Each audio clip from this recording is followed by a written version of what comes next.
Accusations coming from Ukraine that Hungarian agents basically prepared an annexation of parts of Ukraine.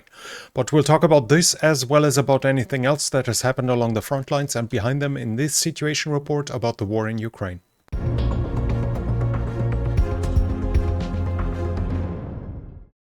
Ukraine has struck the fiber optic factory in Mordovia. This was confirmed by Russian observers. The Human Rights Monitoring Mission in Ukraine is reporting that the number of civilian casualties has increased by 23% between March and April this year, and it is higher by a full 84% between April 24 to April 25. So Russia is significantly killing and wounding more civilians inside of Ukraine than in the previous year. In April 2025 alone, at least 209 civilians were killed and 1,146 were injured. In the Russian strikes with one-way drones, the Russians have once used 187, 145 of them were intercepted, which leads to a success rate of 22%. In a second strike, the Russians used 31 and 26 of them were intercepted, 16% thus made it through. We switch to the developments along the front line and we start in Sumy, and here in Sumy the Russians are in Tyotkino. The Ukrainians are in Tyotkino. We have visual evidence of the Ukrainians being in this western road here in Tyotkino and then in another geolocation in the eastern road. So the Ukrainians have been, at least at the time of the geolocations, roughly in this area here.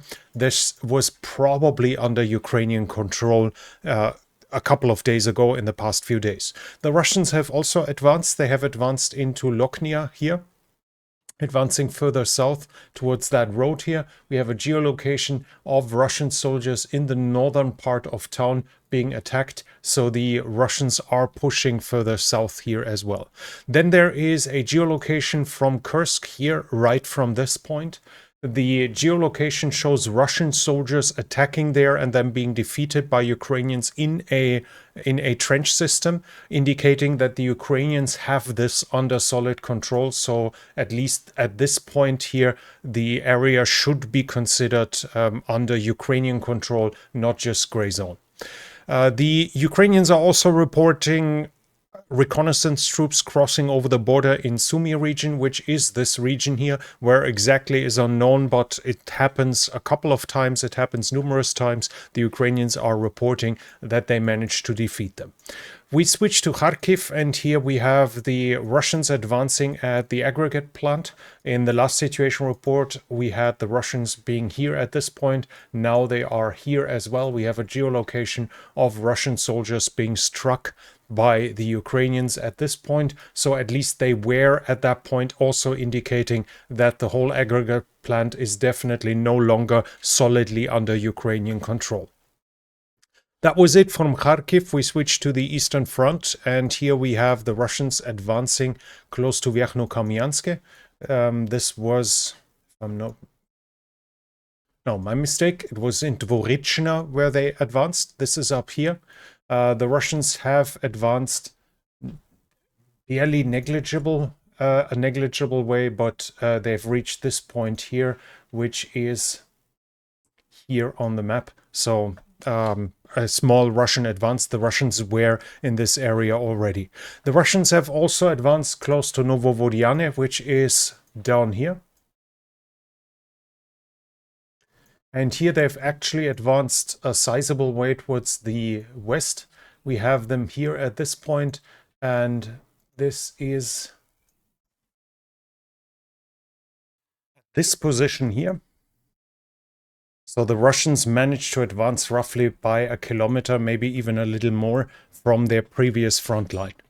That was it. North of the Seversky Donetsk on the south, we have the Russians at Verkhnokamianske, and in the previous episodes, we talked about the Russians advancing in the area of Rihorivka. We've had them roughly at this point here, and now we have a geolocation of the Russians actually being inside of Verkhnokamiansk in two different positions, so one roughly here and one here, indicating that now the battle for Verkhnokamiansk has started for real. The Russians have now entered the town here as well.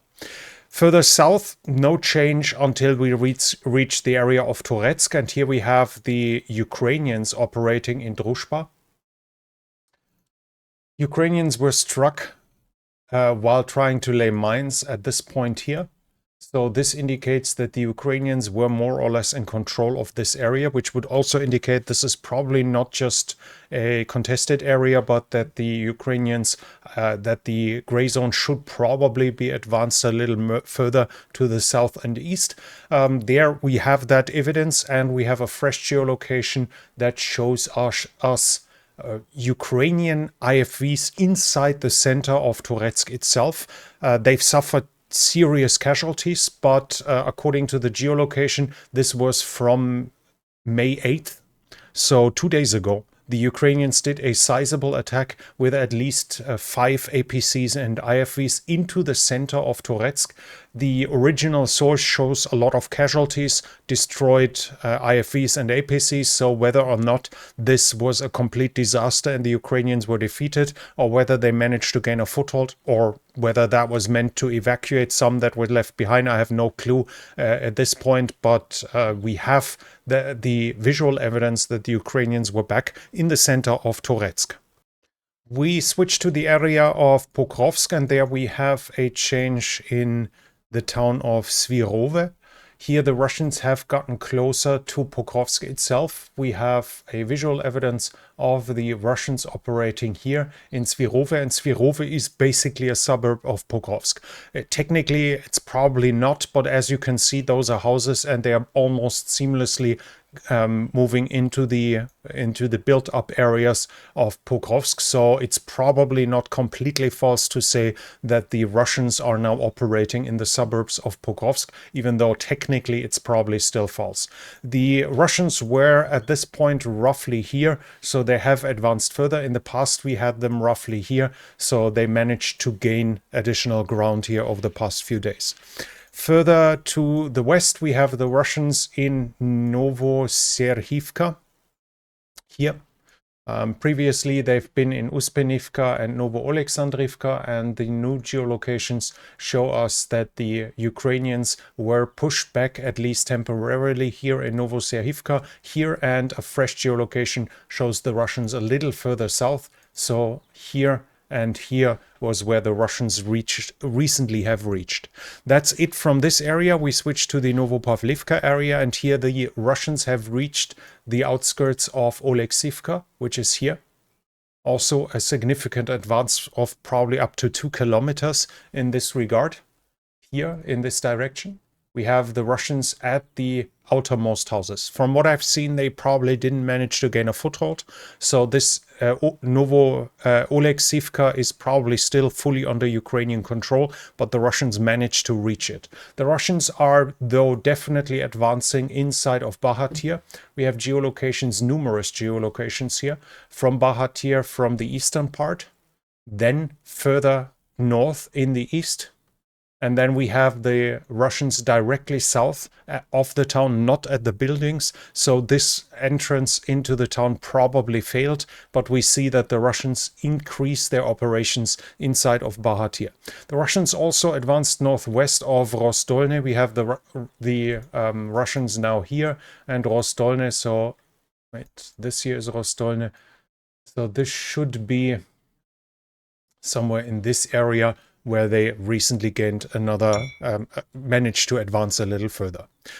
That was it, except when we reached Zaporizhzhia, the area here, and here in Stepove, the a video shows Russian soldiers being struck with FPV drones that then leads to prisoners of war being freed. The video actually seems to show them saluting the drones, which is quite interesting. And this was here, right in those houses of Stepove, indicating that while the Russians have operated in here and made the impression of having captured the town, they wouldn't be here with prisoners of war if the Ukrainians wouldn't be around this area still. So whether this was a Russian advance, and especially in this case, if it was a Russian advance, it clearly failed. So the situation here is not fully clear, except that the Ukrainians are still right at Stepove.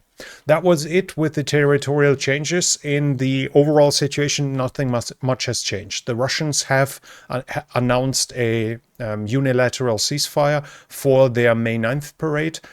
It came into effect and the Russians held back with missile and drone strikes. But other than that, basically along the front lines, it was reported that artillery fire, glide bombs, as well as infantry attacks continued. The only thing that does not seem to have happened was a territorial expanse of the Russian control, or of Ukrainian control for that matter. But that ceasefire once again was maybe reducing the intensity of the fighting, but that was more or less it.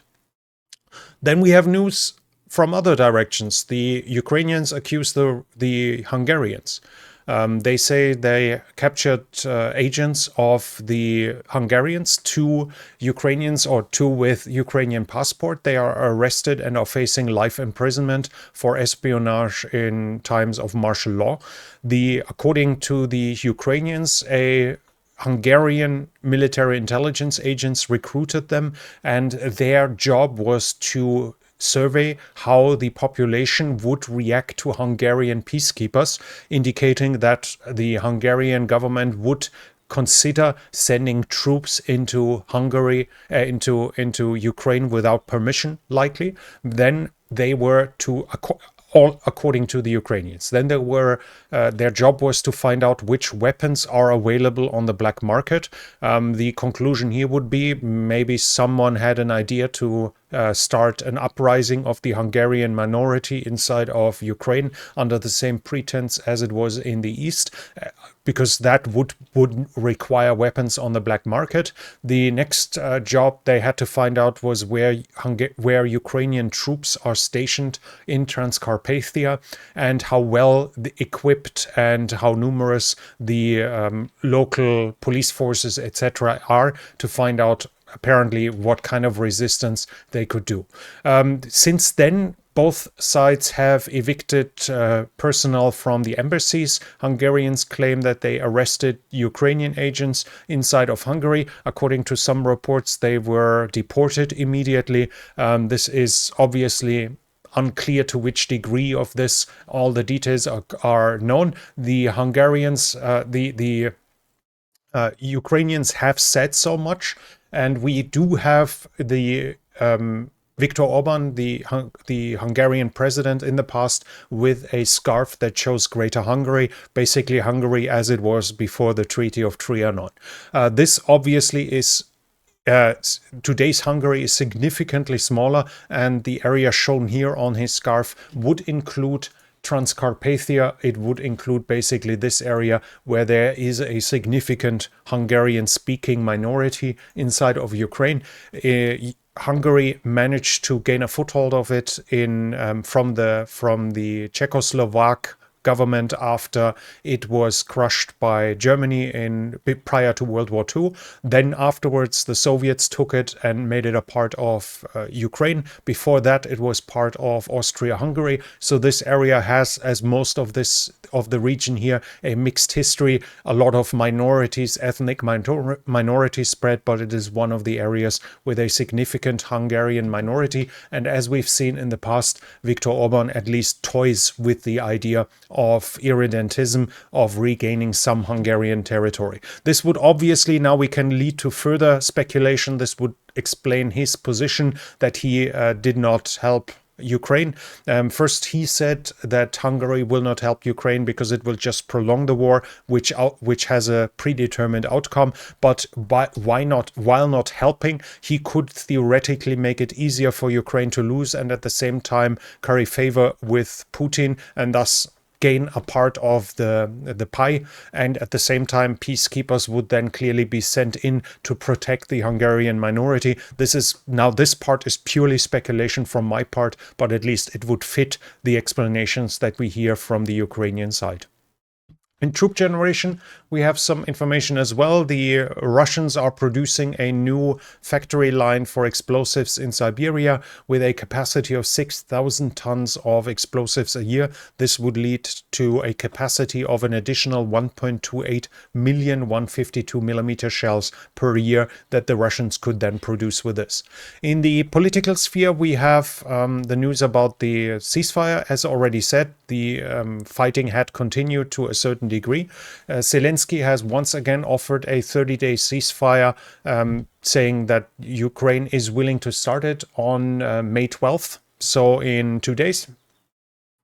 Right now, the government leaders of France, Britain, Germany, and Poland are in Ukraine and have met there with Zelensky. Afterwards, they had a joint phone call with Donald Trump, which, according to Zelensky, was very productive, positive, and concrete here. There is, before that, Keith Kellogg, the envoy from from Trump towards Ukraine, who is responsible, his special envoy for Ukraine.